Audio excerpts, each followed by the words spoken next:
artesanal. Eu não sei se você já teve a oportunidade de ver alguma foto do tempo antigo, onde o vinho era preparado.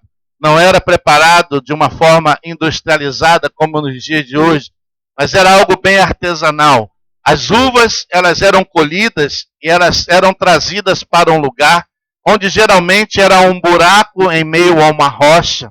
E ali as pessoas entravam dentro daquele lugar e as uvas, elas eram pisadas, elas eram amassadas com os pés das pessoas naquele buraco rochoso.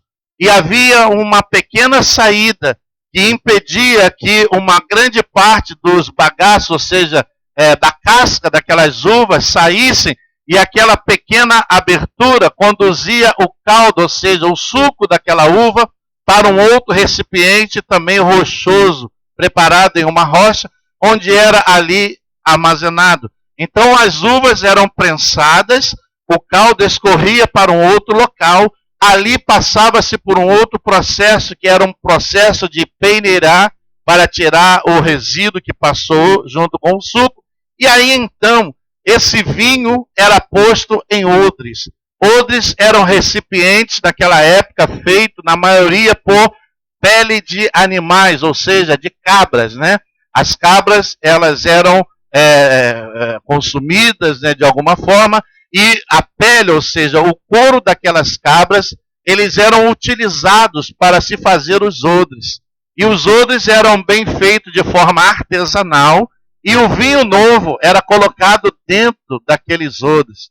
E aquele vinho agora colocado dentro daqueles odres, era necessário passar por um período de fermentação.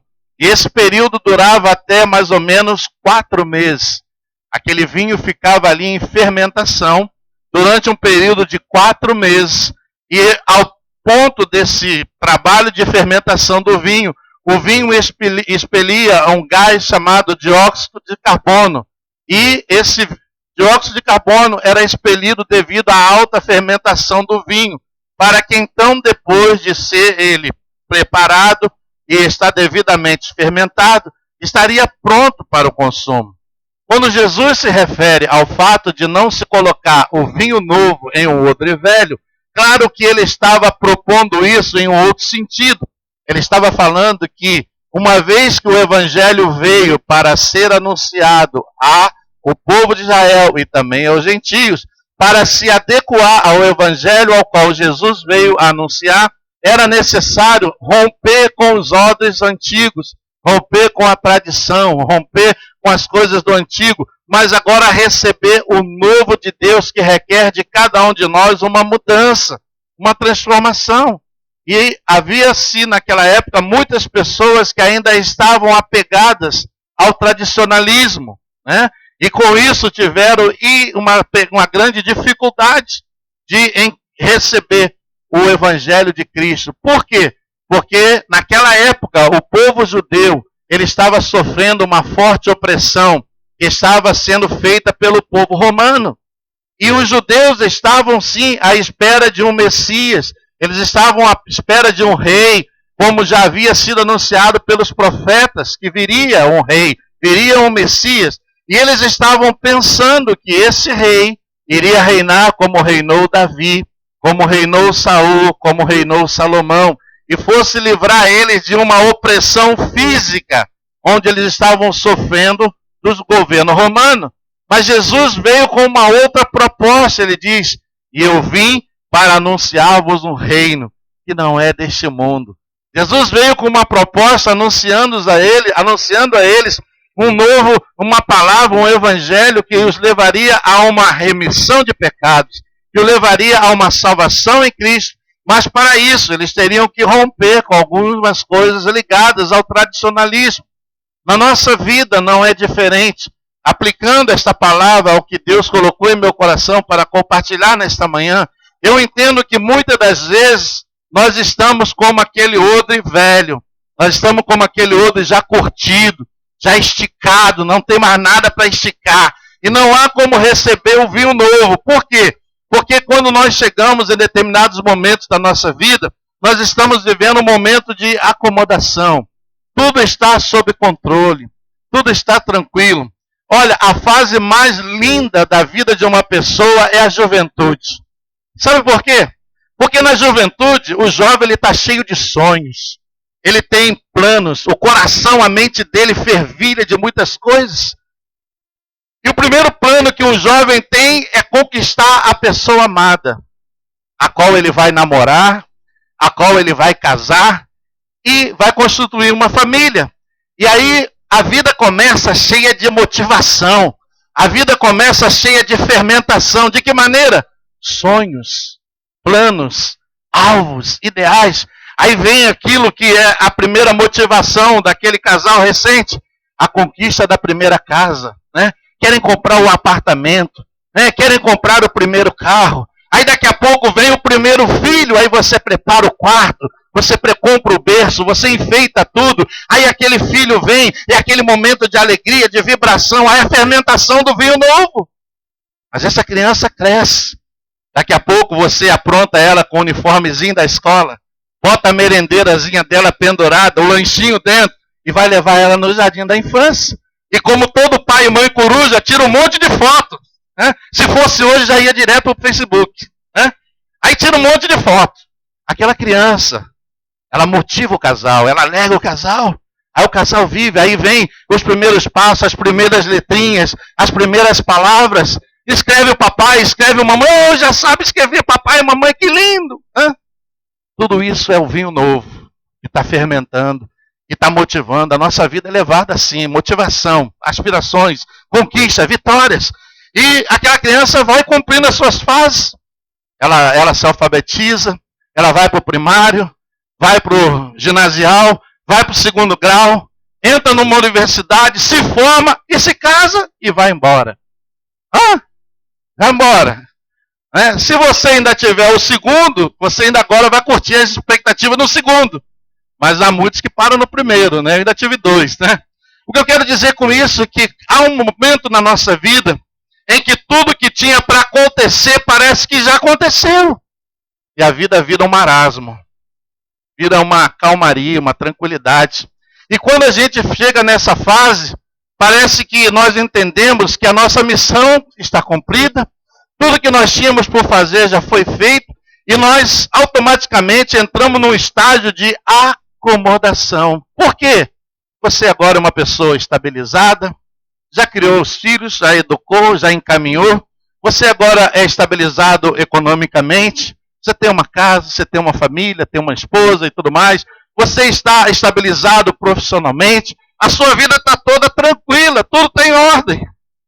Como é que Jesus vai vir e colocar coisas novas, se isso continuar dessa forma? Aí é então, esse exato momento, que ele vem e faz uma reviravolta. Amém? Ele faz uma reviravolta. Ele tira a gente daquela situação de comodismo, de conforto. Está tão bom aqui, está tudo bem, tudo sob controle, está tudo dominado. Aí Deus vai e faz uma reviravolta na vida da gente. Deus muda um monte de coisa. Por quê? Porque há um vinho novo para ser acrescentado. Amém? E se nós não estivermos dispostos a aceitar esta nova mudança, esse novo tempo, não vamos experimentar o vinho novo da parte de Deus. Você já viu que a sua vida ela é feita de fases, de etapas, onde coisas acontecem e que daqui a pouco ficam para trás e outras novas vão acontecendo? A vida é isso. A vida é feita de conquistas, de vitórias. Essa é a razão pela qual Paulo ele disse o seguinte: esquecendo-me das coisas que para trás ficam e avançando para aquelas que diante de mim estão. Amém? A caminhada cristã, ela deve ser assim. Sempre estar disposto a receber o vinho novo da parte de Deus. Sempre estar disposto a passar pela etapa da renovação. Você lembra da história da águia? A águia, ela é um animal que ela vive uma determinada quantidade de anos. Mas chega uma etapa na sua vida que ela tem que tomar uma decisão muito dura e sofrida. Ou ela morre, ou ela passa por um profundo processo de sofrimento. Por quê? Porque a águia, quando ela chega a uma determinada idade, o bico dela entorta. Ela já tem uma certa dificuldade para comer. As suas garras já não ficam tão fortes para sustentar a caça e levar para o lugar onde ela vai se alimentar. As suas penas, elas ficam velhas e pesadas. Já não permite ela voar mais com facilidade como voava antes. Aí ela tem que tomar uma decisão. Ou ela morre assim, ou ela vai para um lugar de isolamento e passa por um dolorido processo. Que processo é esse?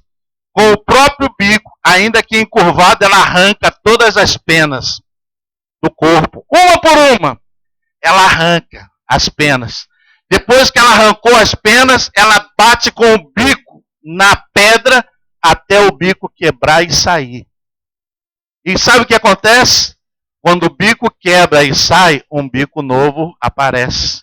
As penas velhas, que eram pesadas e já não a permitiam voar, dá lugar a penas novas. E aí a águia sai daquele lugar de sofrimento após passar por um duro processo, renovada para viver mais, se não me engano, 30 anos. Na nossa vida não é diferente. Há momentos e etapas da nossa vida que parece que tudo está muito bonito, tranquilo e bem. Mas Deus vem e faz uma mexida, uma reviravolta, e você, às vezes, tem que seguir segundo o curso que Deus aponta para nós. Por quê? Porque há um vinho novo que você talvez ainda não tenha tomado. Há coisas que Deus talvez queira fazer, que envolve a sua vida, que Ele ainda não fez. Mas para isso, é necessário que você se predisponha a receber o novo tempo de Deus. Aí você pode dizer, pastor, mas está tão bem aqui, está tão tudo bonitinho, tudo bem arrumado, bem cuidado, está tudo maravilha, não está? E muitas das vezes na nossa vida é a mesma coisa. Nós nos acomodamos. Mas Deus, Ele sempre quer fazer coisas novas. Quer levantar muitas das vezes nós de um local e nos levar para outro. E muitas das vezes nós não entendemos a princípio o que Deus está querendo. Mas lá na frente, Ele há de descortinar diante dos nossos olhos aquilo que Ele tem preparado para cada um de nós. Você pensa que foi difícil, foi fácil para Abraão, quando Deus visitou Abraão e disse para ele, sai da casa dos teus pais, da tua terra, da tua parentela, e vai para uma terra que eu ainda te mostrarei. Se Deus tivesse entregue um celular com GPS na mão de Abraão, e pusesse lá a direção e fizesse um search, e dissesse, ó Abraão, aqui está a cidade que você vai viver. Seria fácil, não seria? Você sai daqui de Rilson, vai lá para um estado que você nunca foi, você só bota o endereço do hotel, o GPS te leva lá perfeitamente. E você vai daqui na certeza que não vai se perder. Na vida com Deus não é assim. Muitas das vezes, Ele não mostra o GPS. Eu me lembro de uma passagem que o povo de Deus saiu para uma grande batalha. E eles já haviam viajado durante um percurso muito longo. E eles estavam exatamente num lugar onde o que aconteceu? Acabou a água. Não tinha como dar água ao exército, não tinha como dar água aos animais. E aonde eles estavam? Eles não podiam voltar atrás, porque sem água não chegariam de onde haviam saído. Não podiam ir para frente para enfrentar os seus inimigos, porque chegariam ali cansados, enfraquecidos, e certamente seria um desastre, uma derrota total. Aí eles oram a Deus.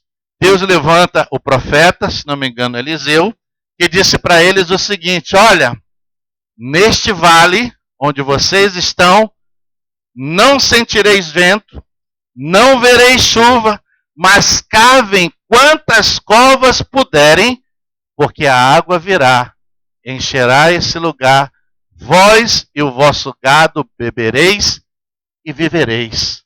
Olha que coisa tremenda. Se fosse você, cavaria as covas? Se fosse você, você ia se dispor a fazer isso? Eu? Mas se não tem sinal de chuva, não tem vento, não tem nada que indique uma mudança repentina de tempo, eu vou cavar o buraco para quê? Essa água vai vir da onde? Da onde ela vai vir não importa. O que importa é que Deus vai mandar. Amém? Às vezes acontece na nossa vida a mesma coisa.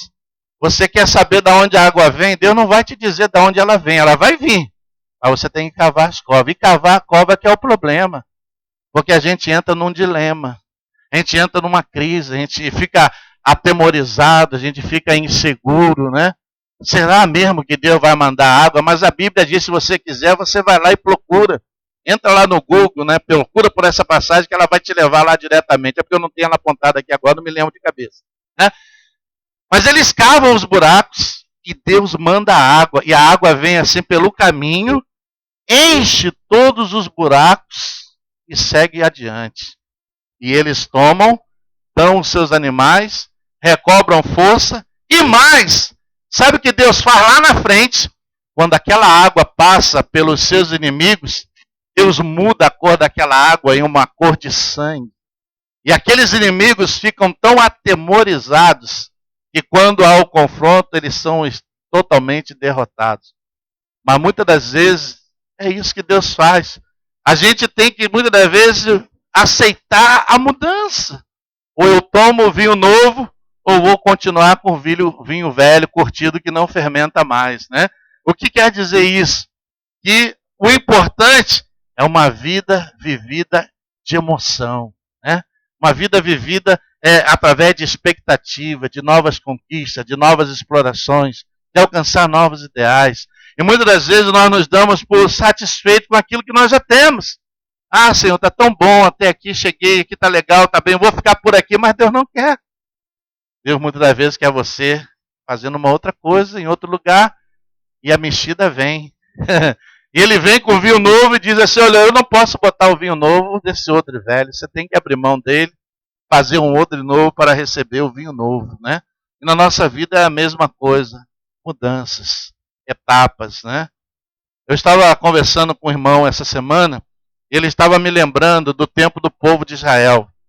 Na época do povo de Israel, Deus deu uma ordem ao povo de Israel da seguinte maneira: vós cultivareis a terra, plantareis na terra e usufruirão dos frutos da terra por 6 anos. No 7º ano, nada plante, deixe que a terra descanse e confie no Senhor. Era chamado o ano jubileu. Sabe o que Israel fazia?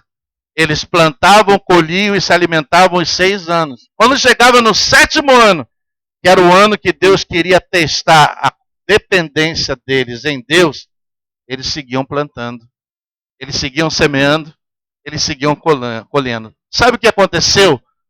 10 anos se passaram de desobediência. E Deus sabe o que fez? Para cada 7 anos que ele desobedeceu, Deus levou para 70 anos de cativeiro na Babilônia, dominados por Nabucodonosor. E se você analisar isso na vida da gente, não é às vezes a mesma coisa?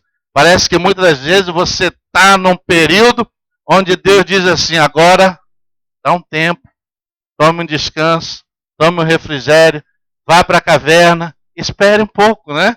E a gente tem uma dificuldade tremenda com isso, principalmente hoje, né?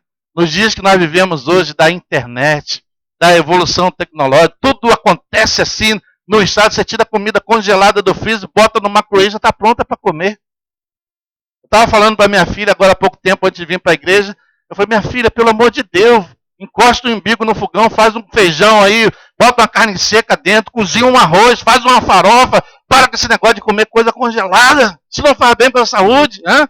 Eu falei, é mesmo, pai, a gente come muita coisa congelada, né? Eu falei, então tem que mudar esse negócio.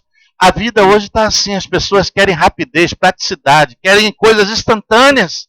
E Deus não age assim. Amém? E se nós quisermos o vinho novo de Deus, temos que aprender a lidar com Deus. Deus não vai agir assim na nossa vida, né? Ele tem um tempo, a Bíblia diz, há tempo para todas as coisas debaixo do céu. Deus tem um tempo para tudo na sua vida. Há promessas? Há. Há restituição? Há. Mas Deus vai fazer no tempo dele. Não adianta, a Bíblia diz que por mais ansioso que eu ou você esteja, nós não podemos acrescentar um côvado sequer na nossa estatura. Isso quer dizer o quê? A minha e a sua ansiedade não adianta de nada. Deus não vai rolar no trono, Deus não vai se agitar, nada disso. Ele vai fazer no tempo dele. Amém? E o que eu e você precisamos é apenas descansar no Senhor. Dizer, Senhor, olha, a minha vida está nas tuas mãos. Aleluia. Deus está fazendo coisas novas, mas muitas pessoas às vezes não percebem. Porque como Israel estavam ainda apegados no milagre do Mar Vermelho que havia se aberto e nos milagres que ele operou no meio do deserto, não estão preparadas para o novo mover. Aleluia. Então nós vemos que, olha o que diz aqui a Bíblia, Mateus capítulo 11, abra comigo Mateus 11, versículo 16 a 19. Mateus capítulo 11, versículo 16 a versículo 19. Olha o que diz aqui. Mas a quem hei de comparar esta geração? É semelhante a meninos que sentados nas praças gritam aos companheiros. Nós vos tocamos flauta e não dançaste, entoando lamentações e não planteaste. Pois veio João, que não comia nem bebia, e dizem, tem demônio. Veio o filho do homem, que come e bebe, e diz, eis aí um glutão e bebedor de vinho, amigo dos publicanos e pecadores, mas a sabedoria é justificada por suas obras. Amém? Então nós vemos que a palavra diz que por mais que Deus tenha as suas dispensações, nós estamos sempre presos a coisas que vêm das nossas tradições, aquilo que nós estamos assegurados, aquilo que nós estamos como que no controle da situação. E muitas das vezes Deus quer fazer coisas novas. Deus queria fazer coisas novas no meio do povo de Deus. Mas ainda que Jesus tivesse vindo, ainda que Jesus se desse a conhecer a eles, ainda que Jesus operasse tantos milagres como operou, curando cegos, curando pessoas aleijadas, curando surdos, mudos, libertando de opressão, multiplicando pão e peixe, transformando água em vinho. Olha, Jesus fez muitos milagres, mas ainda assim, eles estavam ainda tão apegados às coisas do antigo, do tempo antigo, que não conseguiram crer que ele era realmente o Messias prometido. Na vida da gente não é a mesma coisa. Se eu continuar apegado ao que Deus fez na minha vida no passado, eu nunca vou saber o que ele tem para o dia de hoje. Amém? O que foi para lá já foi. Agora você tem que viver um novo tempo, uma nova etapa, né? Porque senão nós vamos nos pegar como pessoas saudosistas, né? E vamos lá buscar no nosso arquivo morto aquele álbum de fotografia toda amarelada e vamos ficar olhando, como foi bom, como foi legal, mas já foi, amém? Há um novo tempo. Deus tem algo novo para mim e para você. E o que eu e você precisamos é abrir o coração e receber o que de Deus tem ele de sua parte preparado. Somos às vezes como aqueles discípulos que estavam caminhando ao lado de Jesus em caminho de Emaús. Eles estavam caminhando, estavam tristes, abatidos, desanimados.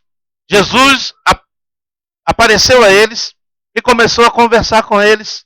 E eles disseram, mas tu não sabes onde tu estavas que não sabe dos últimos acontecimentos. Mataram o nosso mestre. Jesus já havia sido morto, já estava ressuscitado, já estava ali ao lado deles. E eles não conseguiram identificá-lo. Na nossa vida é a mesma coisa. Às vezes nós seguimos a Deus, às vezes nós caminhamos com Ele, mas parece que ainda não o conhecemos em sua total essência, né?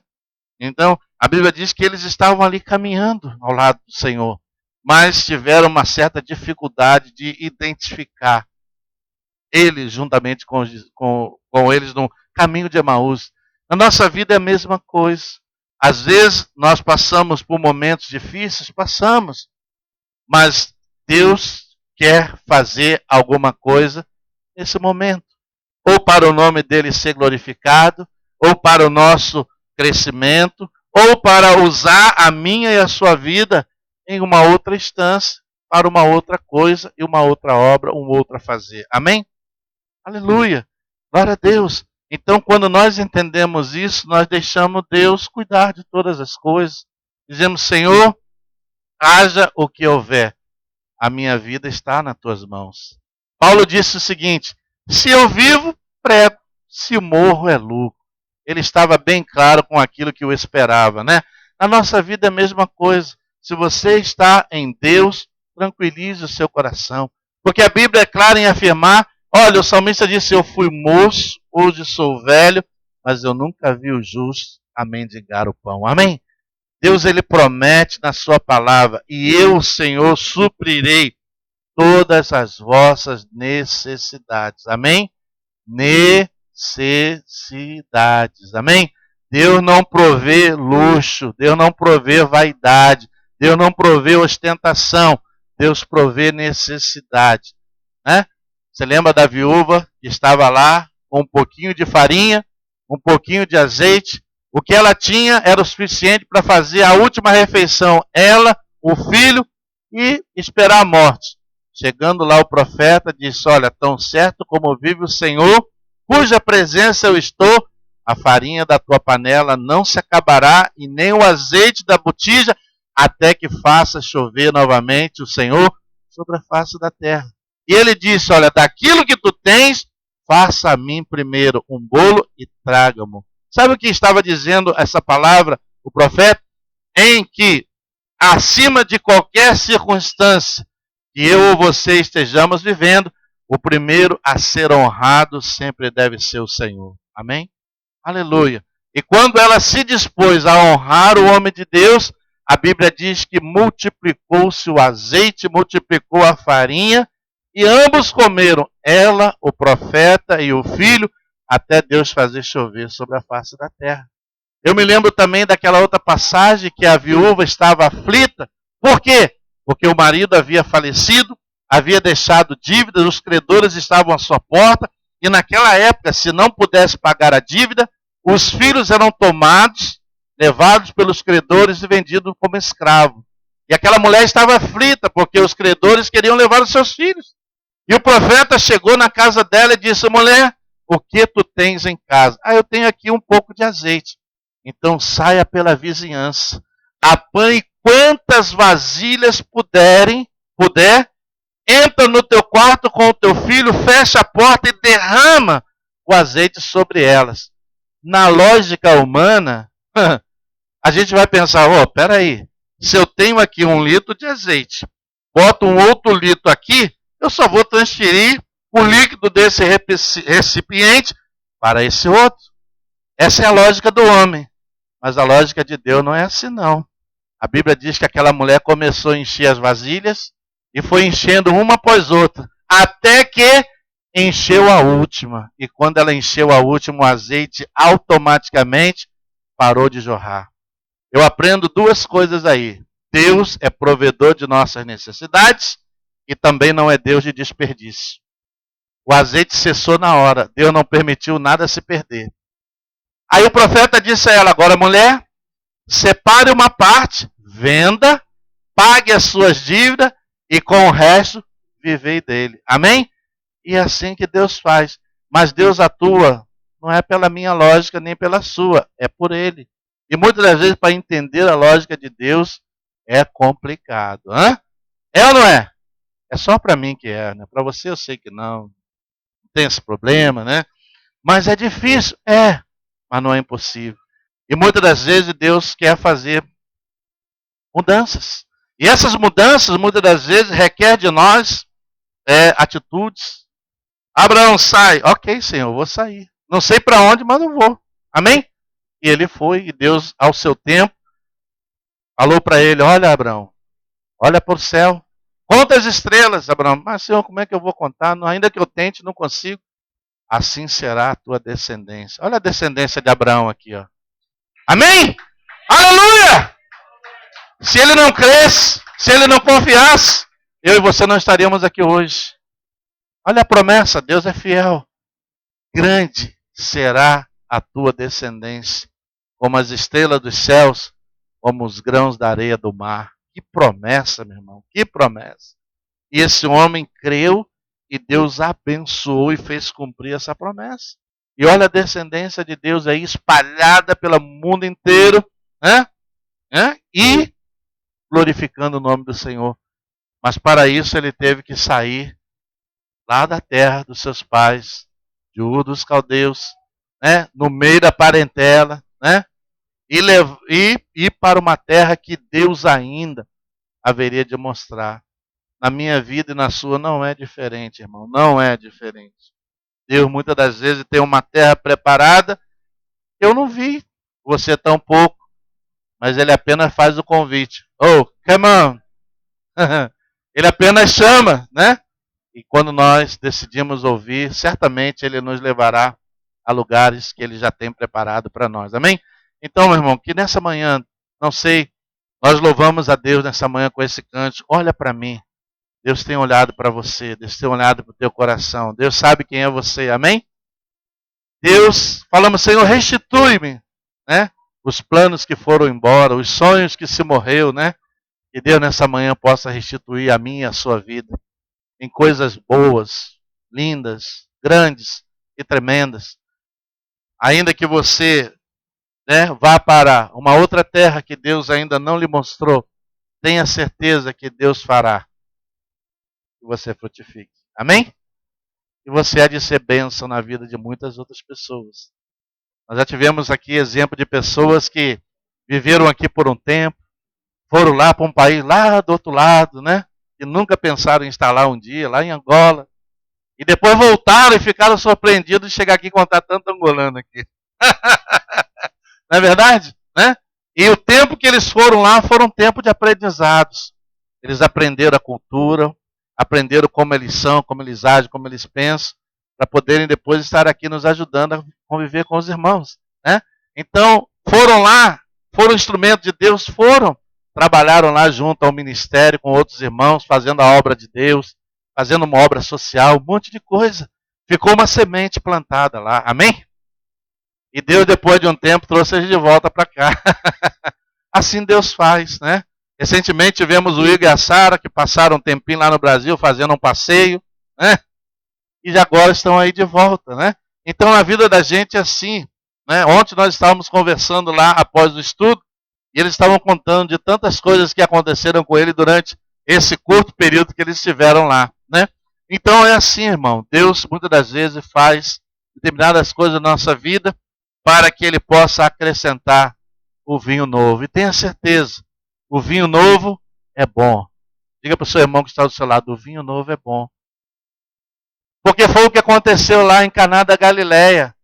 Quando o vinho acabou, Jesus deu o quê? Disse o que para eles? Enchei as talhas com água. E eles obedeceram.